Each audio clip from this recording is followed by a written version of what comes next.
Welcome to today's edition of The Public Square. I'm producer Alan C. Duncan with Dave Zanotti, Melanie Elsey, Rob Walgate, and Dr. Jeff Sanders. And Dave, is it true? Are we getting in a time machine today? Today we turn the clock back to 1955. Where were you in 1955? A lot of people listening today weren't even in footy pajamas in 1955. Why go back to that year? Well, probably because it was the year in which the movie, what was it? Back to the Future was set. Are you telling me that you built a time machine out of a DeLorean? The way I see it, if you're going to build a time machine into a car, why not do it with some style? Maybe it's time to find a DeLorean, Get Rob, the and go DeLorean, back to yeah. Doc Brown. What do you Safe think? and sound back in good old 1955. Where's Biff when you need him? Where is Biff? Think, There's the McFly, question. think. Fly, you slacker. What a great movie. We're going back to find a book that was mentioned in the back pages of Time magazine at the end of 1955 as a bestseller and a surprise bestseller. And the title of the book is Why Johnny Can't Read.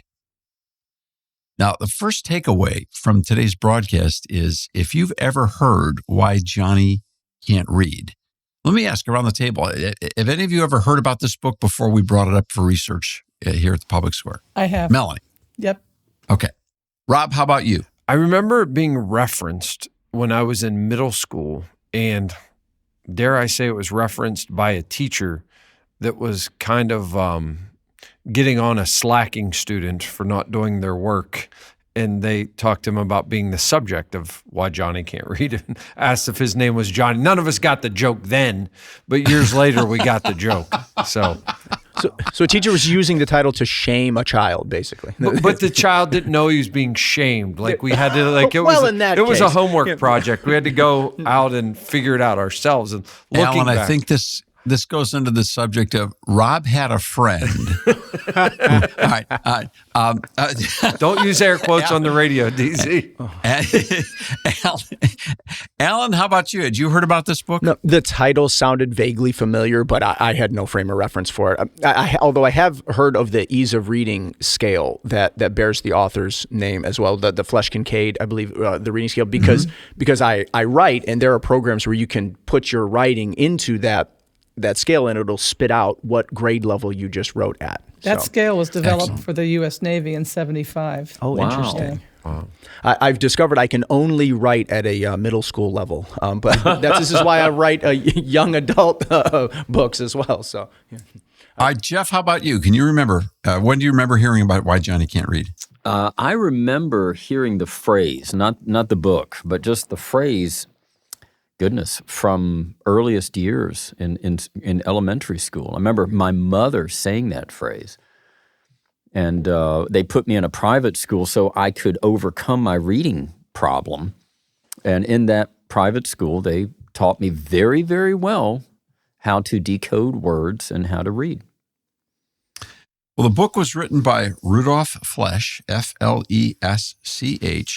an eminently qualified scholar who basically reached the point of seeing the fact that kids weren't able to read and started to ask very serious questions. And what's interesting in the book is that this is one of the key takeaways, I think, to today's program, is the author, Rudolf Flesch, contends that this problem actually started in America around 1925. And if you're wondering, that's on page 2 of his book. And the first chapter is titled A Letter to Johnny's Mother, where Professor Flesch is basically saying, this is what I have come to discover in all of my research, why your kid can't read. It started back in 1925. If the book is published in 55, it became a surprise bestseller. Obviously, a lot of moms bought the book and were concerned about it. And it goes back to 25 in regards to where the author thought the problem began. I thought that the term Why Johnny Can't Read maybe popped up in the 70s or the 80s. I didn't know how old this book was. Yeah, same with me, especially thinking, when you think about the history of education, I mean, here you're talking about it in 25, then the book being written in 55, and it seemed to me historically, all education was more localized back then. So, and I know this was talking about a problem of not just one local place. It was talking about the country as a whole having an epidemic, was it not? It was. There are a number of different versions of this. I now have a 1955 first year published edition. I'm also holding in my hand a 1985 version of this book that was published by Reader's Digest Association. And the foreword was printed by Reader's Digest Association. And so there was, let me just start with the foreword by Edward Ziegler from Reader's Digest. After 6-year-old Luke finished kindergarten, he and his grandfather began a summer project teaching Luke to read. The pair sat down one July morning with a list of words that made up the first of 72 lessons. Soon, Luke learned the sounds of 5 short vowels, 17 simple consonants, and began reading words like jam, nip, wag, and hop. The lists went on to cover words with other sounds and spellings and 2 or more syllables: chipmunk, kangaroo, and snowball. The last included liberty, independence, and blueberries. 6 weeks later, at a Chinese restaurant, Luke read his fortune cookie to his proud family. Careful planning will bring rich rewards. How could Luke learn to read so quickly? His grandfather had used a foolproof method of teaching based on the alphabetic code. Well, his grandfather was Rudolph Flesch, and Luke was a for real person. So this wasn't just someone who was writing a critique. This was someone who was teaching people how to read.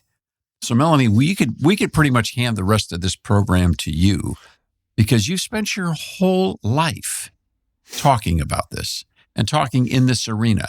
So let's just talk about, there's the book. It's been going on for 100 years. Can you ever remember in your career, as a professional educator and then as an education reform expert, this subject not being on the table? Oh, it's always been on the table. And to be honest, Dave, it was my lived experience when I was doing my undergraduate work at one of the state universities in Ohio. I had a dual major, elementary and special needs students. I had probably 5 different reading methods courses between the 2 majors. And I got A's in all of those courses. I mastered what they had to teach me. Fast forward to when I finished college, get into the teaching profession. I'm teaching at a middle school, and I attend a teacher professional development day on teaching phonetics. Prior to that day, if someone had asked me, were you taught how to teach reading using phonics, I would have said yes, because they salt and peppered my undergrad work with a little bit of this, a little bit of digraphs here, some blends here, and I thought I had been taught how to teach reading phonetically. I did not know until I went through a 6-hour, one-day teacher training that I was not taught anything at the university level with regard to systematically teaching reading using phonetics, which is, I used to describe it this way. The years and years and years ago, phonics was the cake. And whole language or comprehension and look and guess, that was the icing after you had a foundational cake in front of you. What happened was in the teaching profession, they flipped that to where the look and guess method became the cake. And maybe you had a little bit of phonics on top of that. And you thought you had been trained how to completely teach reading. When were you taught all of that? Mm-hmm. And has it changed significantly for the better in education, in college courses? I worked on my bachelor's between 78 and 84. So that would have been in the early 80s. Okay. Early to mid 80s. That this was because, the first couple of years you do gen ed classes. Right. But really, we didn't have a change in state policy on even teaching phonics until the mid 90s. So, and that was really hard fought to get that because such a strong lobby on the whole language groups that are out there that want to sort of protect their turf. But what I want to stress with our listeners is I learned that day in that professional development session, I learned in 6 hours what I was not taught in 6 years. And it's a very easy methodology to start from scratch. You don't need fancy stuff. You just need a chalkboard, and you take the first vowel and 4 consonants, and you start to, this is the sound of the letter, this is how you blend 2 letters, and then you add in the 3rd letter, and you go from there. It's very simplistic, and I know we're going to talk more about that as the program goes. So let's talk about that when we come back, because in essence, Melanie, this sounds to me like you and Rudolf Flesch would have been kindred spirits in 1955, totally. Because his book divides up. Yeah, his book divides up in 2 parts. One is a letter to Johnny's mother and what the problem is, and the second is a training book on how to teach phonics. And that perhaps is the second takeaway that we'll get to in just a minute. How to teach phonics. All right, well, we've got to go into a break, but we'll be back with that when we return for more of The Public Square. Please stay with us.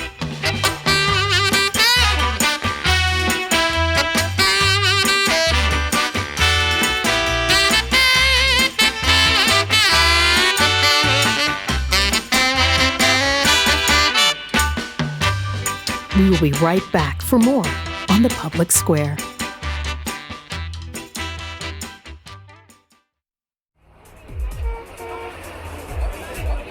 Spreading the light of liberty across the land. Now back to The Public Square. You input your destination time on this keypad. Say you want to see the signing of the Declaration of Independence. Or witness the birth of Christ. Here's the red letter date in the history of science, November 5th, 1955. Why? I don't get what happened. That was the day I invented time travel.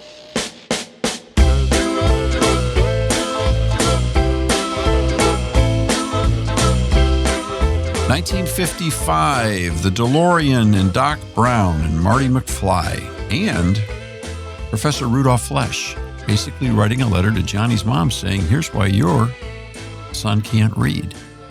This happened in real space and in real time, and this book became an amazing bestseller.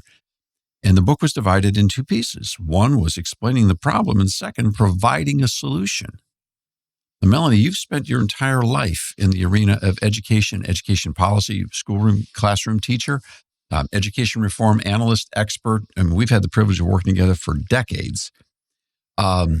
You would think in the way that Americans sort of attack problems, apply reasonable answers, do the research, do the math, do the science, and get on with it, you would think that we have mastered this problem so far. So what's going on here? Why didn't Flesch's book just take over academia and everybody go, ta-da, we got it now? Well, and the interesting part, too, in addition to Rudolf Flesch's work to say, hey, this is a very simplistic approach to teaching reading. Why aren't we all using it? You had the Nation at Risk report that came out in 1983. You know, Terrence Bell was Secretary of Education at the time, and they were talking about how failing we were in test results for people going through our school systems in literacy. So that's when all of the reforms sort of kicked in. Everything was in the late 80s, the outcome-based approach, everything was flipped on its head because of that national report. So you've got Flesch on the one hand saying, we know what it looks like with children. They're not learning how to read. This is a simple way to handle it. And then 20 years later, or 30 years later, you've got another national report coming out saying, we've got a problem. Then fast forward from there, because I've been physically in State Board of Education meetings. I can remember one in the early 2000s where the Department of Education in Ohio presented to their elected school board a PowerPoint presentation entitled Ohio's Middle School Literacy Crisis. And they documented, this was after a dozen years of doing the new reforms, of how students still couldn't read. So that prompted statutes to be changed in Ohio, and I know they were across the country, where phonics was integrated into state law. and it had to be a systematic phonics, not a salt and pepper approach to teaching phonics. I remember those commercials from the late 80s, early 90s. Hooked on Phonics worked for me. I don't know if you guys remember those ads. I remember them, yeah. Learn to read with Hooked on Phonics, the musical reading program. Then, read to learn with SRA reading comprehension used by over 60 million people. Hooked on Phonics worked for me. Call 1-800-ABCDEFG. Was that part of an attempt to bring Flesh's ideas back? Where does that fit into this narrative? It fits perfectly in because it was a systematic phonics approach. It's not the approach. Now, I've tutored students for probably 35 years now. In addition to the different work I do in policy, I do You've tutored one of my children. Mm-hmm. Thank you very much. And I've done the tutoring I've done over the years has been completely free because I meet with the parents once with the child, and then I give them homework for the week so that the parent doesn't realize it, but they're homeschooling their child and reading with their homework assignments for the week. But you tricked me. It's a very she's very tricky. She's good at that, Don. She's good at that. Only because I didn't have time to meet with these kids every single day, and they needed daily practice. It's basically grunt work, but you have to. And I've even tutored a student that was in 6th grade where his favorite sport was soccer. And I said, you know what? I know this is not fun. We need to go through these basics. I have to start you at the beginning so we build a foundation. Just pretend like it's the drills that you learn to dribble in soccer or the grunt work that you do in a sport to be good at playing in the game. That's our goal here, and that really helped. So the Hooked on Phonics was you've done that before? I have not used Hooked on. I've reviewed it. I have not used it.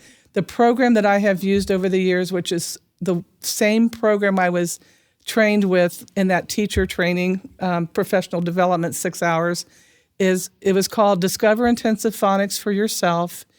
It was developed by a reading specialist out of Chicago who was very frustrated with the reading materials in her school district.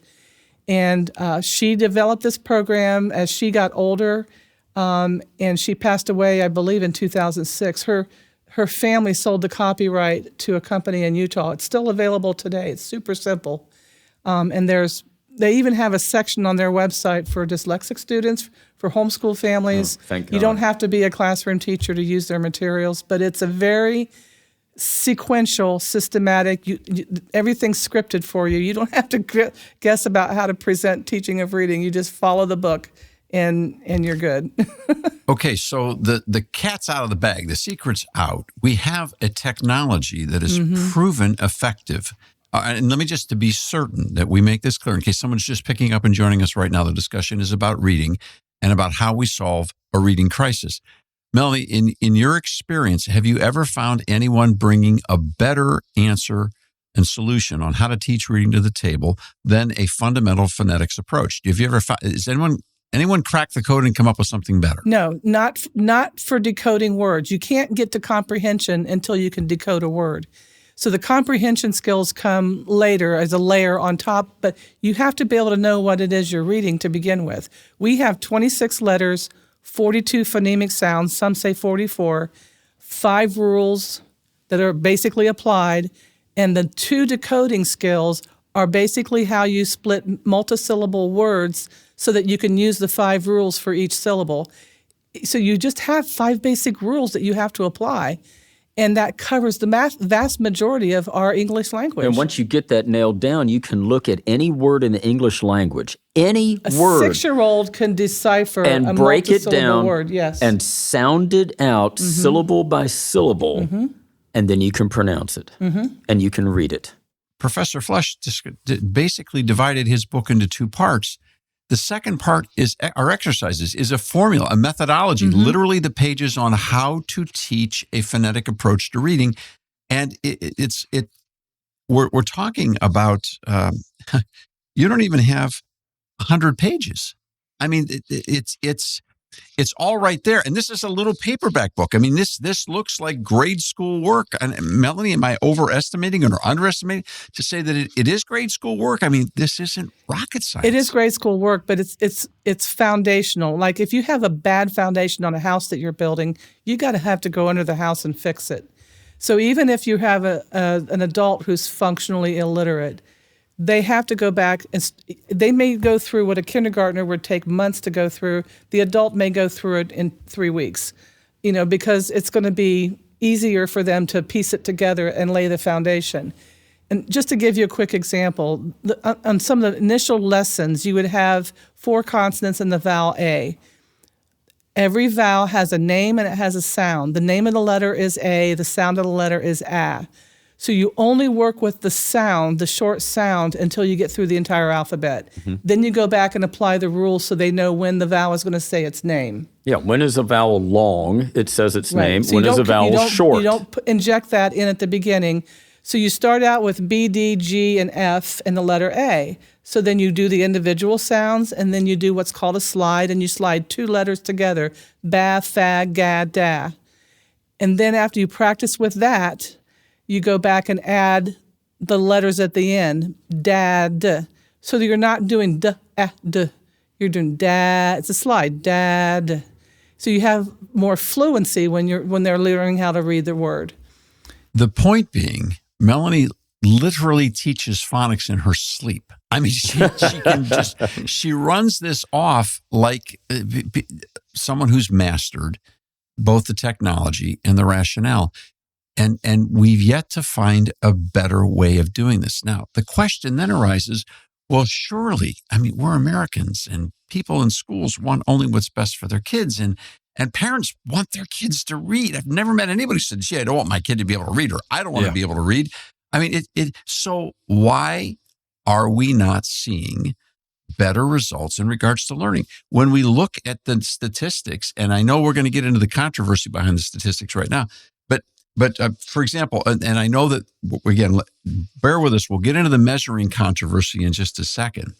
But according to the NAEP, which is supposedly the nation's report card, in 2024, 31% of our students were proficient or better in reading. 40% were below basic. In 2024, 40% of our 4th grade students were below basic. Which means they can't read. Which means they can't read. They can't read. Dave, I heard years ago that the reason why we got away from phonics is because it was dull drilling. It was just these rote drills, and you shouldn't be teaching children that way. I remember in the 2nd, 3rd, and 4th grade at my school, these rote, boring drills. It's because those things were drilled into our skull that I can read anything in English now. I can just look at it and I can pronounce it and I can read it. Can you think of any skill, whether it's like, okay, Alan, you played football, you were a wrestler, Rob, you're a golfer and basketball player. Can you think of any skill that does not require rote memory and drilling That's over and over and over again? That's how you learn it, right? That's 85% of a wrestling practice is drills, and then at the end they let you wrestle matches, and you're already dead. At the end, they let you put it together, right? Yeah, it's 85%, and my drill partner and I, best man at my wedding, we hated it every single day. You're not supposed to like the drills. The drills stink. Well, I hated learning diphthongs. I hated learning digraphs in the 4th grade, but now I can do it. So Jeff brings up the big question. Why would we get away from what works? And clearly, we can look at test scores all across the country from all different forms of mechanisms and see that we're not doing very well with what the alternative is. Melanie, when we come back, I want to ask you, what has been the alternative? Well, if it wasn't phonics that was working, what did we switch to? Well, this ought to be good. We'll find out what that is. After this short break, please stay with us for more of The Public Square.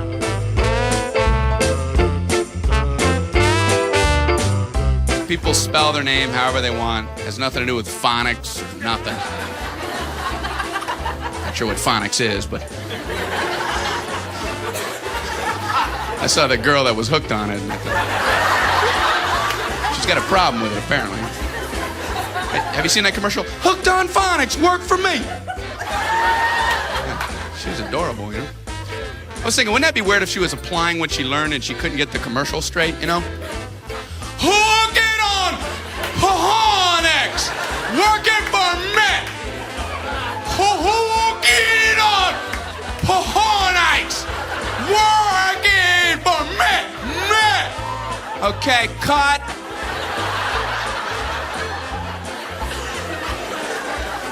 You talk to her, man. We ain't gonna move a lot of tapes this way.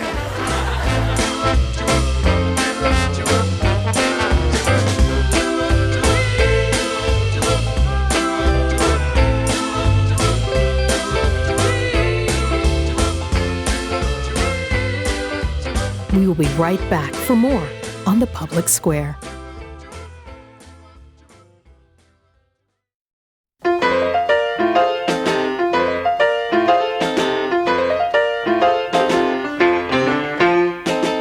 You're listening to The Public Square. I'm Alan C. Duncan, producer of the show, with Dave Zanotti, Melanie Elsey, Rob Walgate, and Dr. Jeff Sanders. We're in a time machine, and we're talking reading and phonics today on The Public Square. Here's Dave. So, Melanie, phonics works. 1955. Professor Flesch said we've got to get back to it. Since that time, it doesn't appear that we have, nor does it appear that we have solved the crisis of literacy in our country. What replaced phonics? What replaced phonics was what was referred to as whole language. And I can remember my mother, because she was a first and third grade teacher she taught first up all the way up through the university level and out throughout her career. But I remember her being so frustrated with when the whole language came in to the methodologies. And I call it a look and guess method, where you have to basically use context clues. If you have pictures, you can use pictures. Substitutions are good. It not only makes for terrible reading skills, it also makes for terrible spelling skills.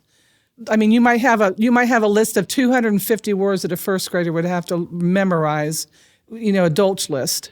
Sight words. Sight words, basically. And you'd have to use flashcards so that they would recognize those words. So where they're recognizing that's why it's called whole language. They're recognizing a whole word. I remember my undergrad work, we had to take little boxes, like Lego-shaped boxes, and shape out a word so that it was an exercise for a student to do where they would fill in the shape of the word, and we never even touched the sounds and the letters. And I remember being frustrated after that teacher training that I had spent all this money on my undergrad degree and they didn't give me the most important skill I needed.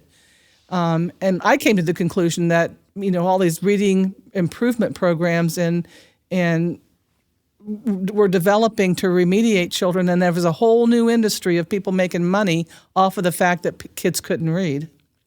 Hang on a second. Now, that's a key point. We got to come back to that. Let me make sure I got this right. If you went to school and the books you had were C. Dick, C. Jane, C. Dick Run, are we talking about look, say, right. Look, see?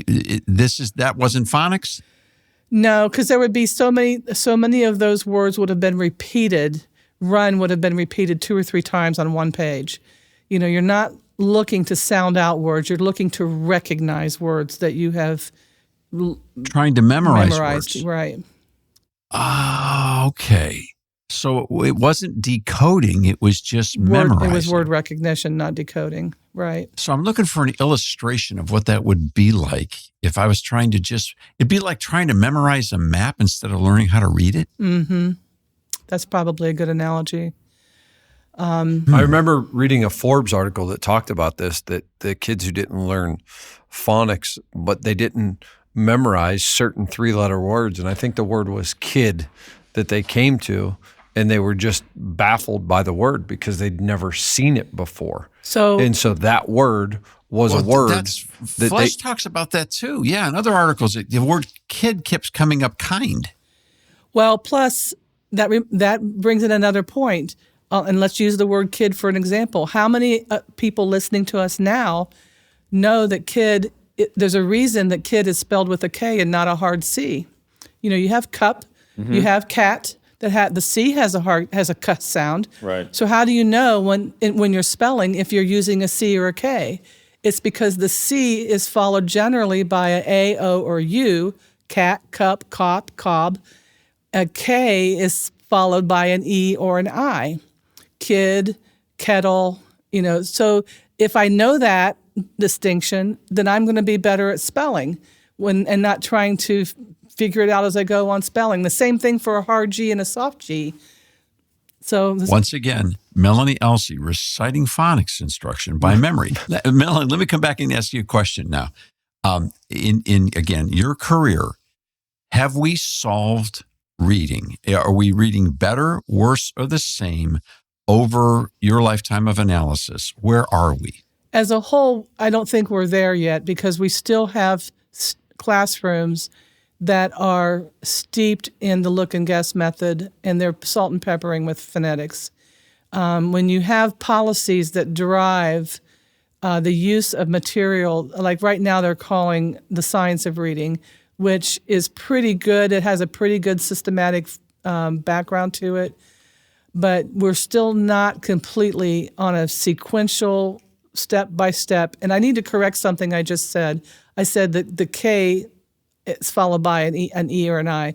It's the C that has a K sound, like city is CI.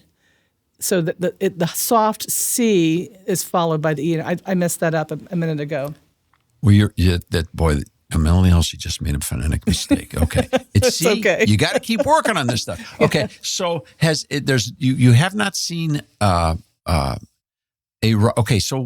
when it comes to trying to get literacy scores, how are we doing in regards to adult literacy, which is obviously just the result of what you learned in school for the most part? Mm-hmm. Or where are we today on like fourth grade reading proficiency tests? There's another controversy, and that is that I'm guessing in your lifetime you've seen the literacy system by which we judge whether you can read or not change multiple times. In other words, we've all gone through a lot of research to get to this broadcast. I can't tell you how many different formulas I've seen, different states, different regulations. And there's this thing called the NAEP, which is supposed to be America's report card. And I got to tell you something. I said around the methodology of the NAEP to everybody, are you kidding me? I think you could put a man on the moon before you can understand what NAEP's all about. What is going on here? Well, there's two types of assessments on the planet, basically. A norm referenced assessment and a criterion referenced assessment. The norm referenced assessment people my age took when they were in elementary school, like the Iowa Test of Basic Skills, still used today in some of the versions of the ACT and the SAT, where you're judged on a bell curve, what the median score is, you're being compared to either students you're in a particular grade level or age cohorts. So that's a comparative analysis of where the child is. Is he performing average, above average, below average on a national normed scale? Criterion referenced is completely different, and that's what states are primarily using, and that's what the NAEP is. You have a list of objectives that you want students to master, and then you base test questions on whether they've mastered the list. So what that creates is a situation where teachers are teaching to the test. So you narrow the scope of what your instruction is to the assessment in most states, but you also have a scale score that you're using instead of the bell curve. The scale score fluctuates depending on where they hit the cut scores, and I'll use Ohio as an example. Over a period of probably 20 years, that cut score for the Ohio state assessments, which changed to criterion reference, changed every couple of years with a vote of the state school board. So you have a moving target, and you're comparing apples to oranges over time. Apples to oranges. Give me an example of why these tests don't make sense, the way we're actually trying to assess reading. What's the big deal? I mean, I don't get, that's a lot of gobble. What's it mean? I'm going to give you a look inside the box, if we can do it that way.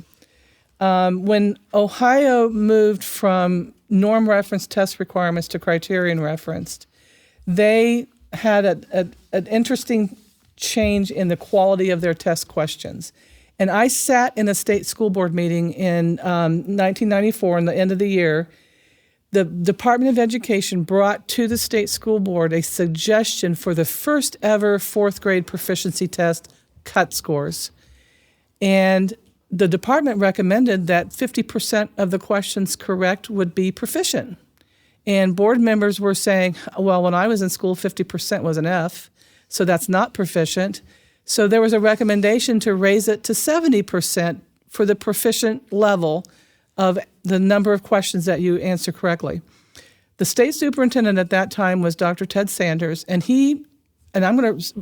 I have a verbatim quote from him on that recommendation. He said, if we are forced in the future in the developmental work to make sure we have percentage scores that are at and or above a 70% level, means we will have to reframe the whole approach we use in test development to make sure we have sufficient items that are of lower difficulty. If we're going to raise the bar, we're going to put stupid questions on the test so more kids can pass. That's what he was saying. Wait, okay, we got to keep going on this. We got to take a break. We're going to come right back to this. Apples and oranges.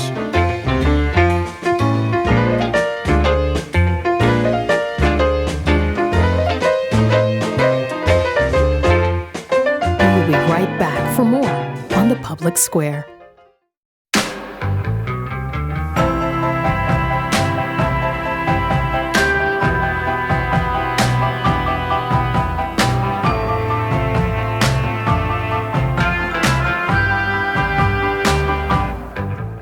Welcome back. You are listening to The Public Square. We're talking reading, test scores, and test standards today on the broadcast. And Melanie Elsey was right in the middle of a history lesson on that. So Dr. Ted Sanders stated to the board members, if we're going to raise the bar to 70% for proficiency, then we're going to put easier questions on our state test in the developmental stage.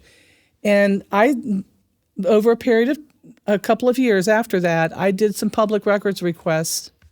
Long story short, it was as a result of a lawsuit where the Supreme Court said we could ask for copies of the test questions. So I'm going to give you some examples. 9th grade math.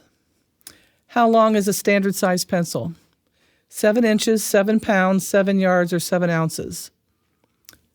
That's not a hypothetical question. That was on the state test in the mid-90s. Say that question again, please. This is a math question for 9th graders. About how long is a new standard size pencil? 7 inches, 7 pounds, 7 yards, or 7 ounces? That was a math question. On the same page, another math question. 9th grade, 14, 15-year-olds. Ninth grade. Another question on that page of 3 total questions was to read a thermometer to the nearest degree for 9th grade math. Are you kidding me? So that's an example in the same time frame that Dr. Sanders was saying we're going to put easy questions on the test. Those are the test questions. So they, in fact, did so. Now, comparing that to a full set of the Iowa Test of Basic Skills that I received from the U.S. Department of Education, and this test copy is dated 1964, so that would have been more of my generation of taking the Iowa. There was an example of the pencil question. Only this question said, about how much does a 2-week-old baby bird weigh? 1 ounce, 6 ounces, 9 ounces, or 16 ounces? And you think, well, that sounds like the pencil question. Well, number one, it's not mixing length with weight. It's all ounces. Number two, and this is a 4th grade. The 4th grader is expected to read the line graph above the question, so to calculate the answer for the question, and it's not just randomly guessing the birth weight of baby birds. So the 4th grader is expected to read a line graph. My point is what was on and the thermometer question is also at the 4th grade level. What was expected of 4th graders in the 1960s showed up on a 9th grade test in the 1990s. Now, where does that put us in general with the question of reading and literacy? Are you convinced that there's been an attempt to continue to change the standards in such a way that we're not apples and apples anymore? Yes. We're apples and oranges perpetually. Yes. Tell me how that went down. I'll give you a quick example from the reading selections from the state test.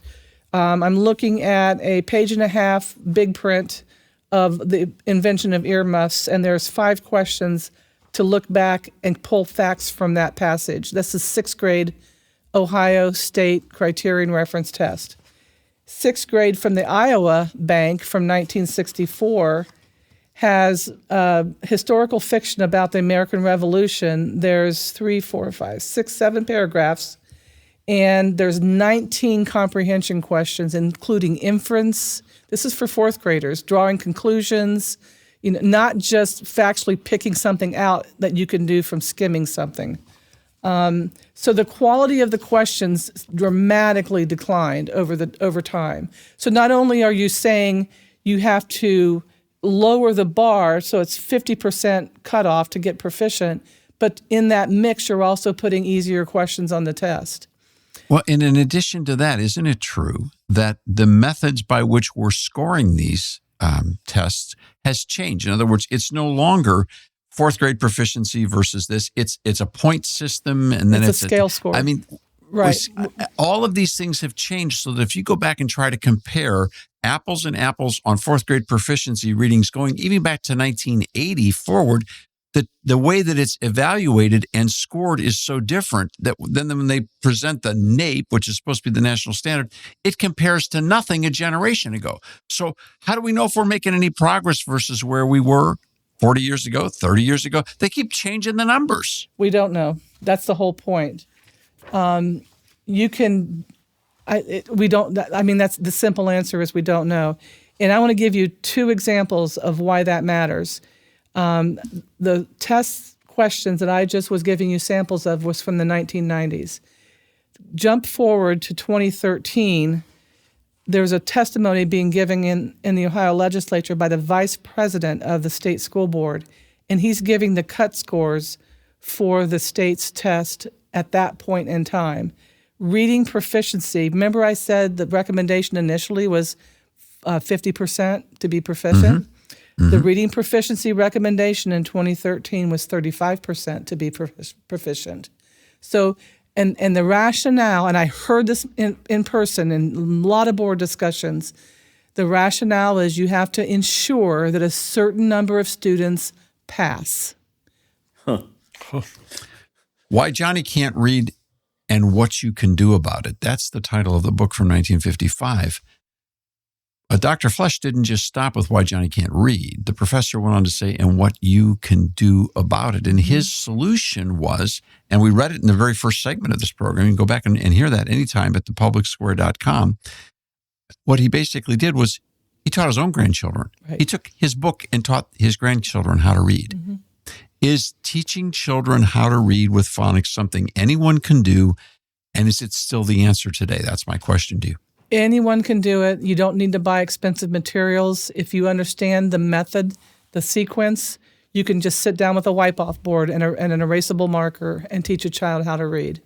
If you want to get materials, the Reading Horizons, we can even link the website or put some materials up on the show notes. But that type of methodology is on the market in things like computer interactive, more glitzy approaches to the material. But you can very inexpensively teach a child how to read. My granddaughter, who is 2.5, we were having dinner with them this last week, and her mom would point to a letter, and she would say, "buh." She would say the sound of the letter, and she's 2.5. Mm-hmm. So that's a very simple. This is your granddaughter? Yes. Did you? Okay, now, Rob, isn't it at 2.5 years old? She's already trying to get into Grandma's purse. Look at that! I can always see. Did you see that? Look at that! She's trying to get higher up the Christmas card list. I love it. Are you kidding me? But they're wanting her to be able to spell her name over time. But without I haven't even taught them, the parents. I mean, the dad learned in this methodology, but for her parents, it was a natural thing to say, this is the name of the letter. What does it sound like? We say, this is a cow. What sound does a cow make? Moo. And 2-year-olds can do that. Why can't we do it with letters? This is the sound the letter makes. My 5-year-old grandson is already doing this in his school. I was actually invited. It was Grandparents' Day. I'm watching them. They are doing the old, and it's a private school, the old-fashioned phonics like I learned in the early 1970s, and he's already reading. But one thing I wanted to bring up And I know we got to get into the facts and figures and everything and dig deeply, but in Mississippi, they say, and there are New York Times articles written about this, how they have completely turned things around with reading for the good. Mississippi school children, fourth graders, now lead the nation in their reading, and the articles tell us it's because they've gone back to phonics. No doubt. Thanks, Jeff, for sharing that with us. Some signs of hope. We're going into our final break, but we'll be back after these short messages, so please stay with us for more of The Public Square.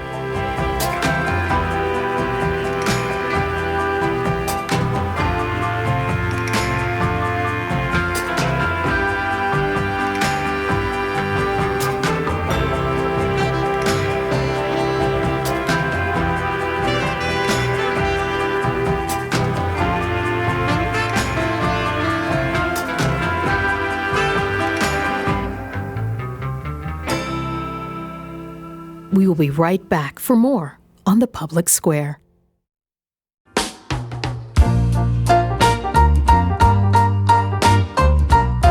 Welcome back to the final few minutes of The Public Square. I'm Alan C. Duncan, producer of the show. Once again, with Melanie Elsey, Dave Zanotti, Rob Walgate, and Dr. Jeff Sanders. And I mentioned that Melanie has helped at least one of my kids learn how to read with this method. That's my son, who is a very bright young man. He does have dyslexia, and reading was and continues to be. He's come a long way, but continues to be difficult for him. My other son has some reading challenges as well. Again, very bright kid, just struggles with decoding and reading words. Now, he had COVID smack dab in the middle of his developmental reading years. We haven't even mentioned that. You literally can't see your teachers' mouths if you're even in a classroom at all. But I digress. So anyways, hearing these kind of conversations, it's I love reading, I love writing, something I do. And I have two bright young men that struggle to read. And so this is close to my heart. And so I just wanted to speak on behalf of any parents that might be listening right now that the reading is a grind and it is a struggle. I agree that phonics is going to be our best tool to navigate them out of that. So I just wanted to kind of just throw that on the table as I get it. If someone's listening and it's frustrating, I'm there right now. And also parents with children who are hard of hearing or on the deaf scale. Mm-hmm. There would be some challenges with that. But there are ways to use the phonetics approach that's systematic, cumulative, precept on precept.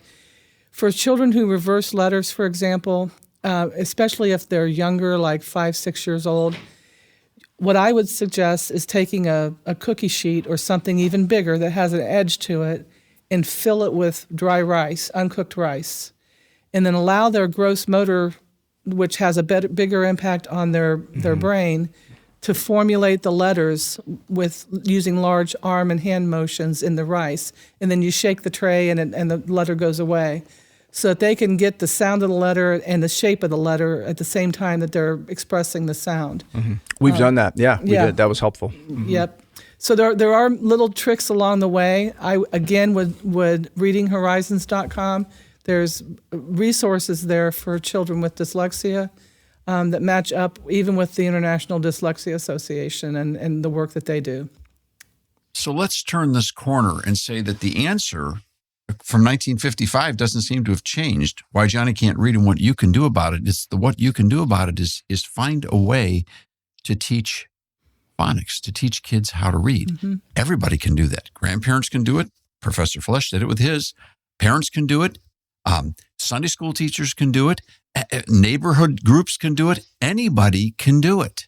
It's kind of like riding a bike. Once you get that feel and you're taking off with decoding words, then, like, I have other grandchildren who are we're into chapter books, little small chapter books for kids, because they could get into the plot and get into the comprehension. And this goes back to getting through the drills, Melanie. Right. Once you can help get your kids through the drills, then find a grandparent who's got a wallet Like what I do with my grandkids is they keep pay scales, and I pay them based on how fast they get to books. Well, my daughter she will not let her son do any screen time until he's read her a book. So I love it. Look, good old green still works, and then they get more when they get chapter books. I gave one of my granddaughters a copy of David McCullough's book on the Wright brothers, and I stuck a $10 bill in the back, and I said, "When you get here, there'll be 10 more." She said, "I get $20 to read this book?" I said, "Yes, dear, you do." I do the same thing with math flashcards. And the point isn't the money. The point is, if kids can get over the hump to fall in love with something they're reading, then you don't have to pay them anymore. It's the pure love that does it. Yes. Well, and we're a group of people that advocate reading good books, because it doesn't do you any good if you can read the best, top of the class, you're the best reader, but you read books that cut your soul out. Yeah, This was C.S. Lewis's. This is the reason he wrote The Abolition of Man. Yeah. He found a school textbook called The Green Book, and they were teaching kids that, your patriotism doesn't matter. Your local affections don't matter. Like, you don't want to be corny, do you? You don't want to actually care about stuff, do you? And it enraged him so much, he wrote an entire book. So, yes, we need to be giving kids books that awaken their God-given insights, passions, creativity, thought, just their whole person. And the most important book is the Bible. If you're a third grader or a second grader who can't read, and you're asked in front of a group of kids in a Sunday school class to read a verse, then you're not interested in reading the Bible, because you don't want to be put in that situation where you're either embarrassed or worse. I've had adults in Bible studies that I knew were dealing with that. But yeah, that's what Melanie said. She said, I want to teach Ethan, my son, I want to teach him to read because I want him to be able to read the Bible. That's what you told me years ago when you tutored Ethan. Well, that's why Martin Luther started the whole concept of free schools for the public. We call them public schools now, because he wanted everybody to be able to read the Bible in their own language. Right. One thing that's helped my kids, though, is reading along to a book while they listen to the audiobook. That way they hear it and they see it and they can follow along, and they're kind of getting the pace of it. So we do have additional tools as well. I'd rather someone listen to a good audiobook than read a bad book. But I don't know. That's just me. Yep. So when we get to what if we don't do this, let's turn to a recent article that came out in Bloomberg. A discussion between the founder of Wikipedia and the person that somehow is involved in Grokpedia. The person involved in Wikipedia was basically saying, we've got a problem. Now, Wikipedia, of course, is an encyclopedia, and it's an encyclopedia that's been built by humans based on their opinions and their analysis of facts. In other words, it wasn't like some group of scholars got together and said, here's what we know to be true and what we know to be real. This is, in essence, a little d democratic form of what is real. Now, for years, you couldn't use Wikipedia in a source for school at all because it was just somebody's opinion, and it could be manipulated, and it still can be manipulated, and it's highly suspect as its credibility. But it is the most visited website in the world every single day, because people are looking for information. Now, it's frightening to think that it's not built upon a scholarly acceptance and standard, that it's still a human situation that is highly easy to manipulate. However, this founder of Wikipedia is saying what could be even worse would be Grokpedia. What's going to happen when we have an AI encyclopedia? And his basic contention is, how can that be as good as what's coming from the human mind? And what happens if Grokpedia begins to hallucinate, which is what happens in AI programs when they basically freak out and the information you're getting makes no sense at all. Well, here's a question. Think about that. If nobody can read, what difference does it make? Well, if no one can read, just think of how easily you're influenced in philosophically, spiritually. You know, if you're just taking someone's interpretation of a piece as what the piece actually says, we're just setting ourselves up for even deeper disasters. Well, we talk about primary source documentation all the time around this table. Like, that's where your research needs to take you to primary sources. And so if you can't read well, or if you can't read cursive, we've talked about, then some of those primary source documents are going to be a little harder for you to get information from. If you want to hear this program again from the beginning, of course, you can go back to thepublicsquare.com. The subject has been a concern ever since America began, all the way back to the Northwest Ordinance and even before then. Education is essential to the survival of a civil society. And the people who started this country understood that if a person was ever going to find the pathway to eternal life, they were going to find it in a book called the Bible. And if they couldn't read that book, what were they here for? Thanks, Dave. Thanks to Rob, Jeff, and thank you, Melanie, as well, for a great conversation, a lot of great information today. For our listeners, if you would like to hear this program again, you can find us at thepublicsquare.com. You can find us pretty much anywhere you find your podcasts and on YouTube as well. Thanks again for listening, and we'll see you next time for more of The Public Square.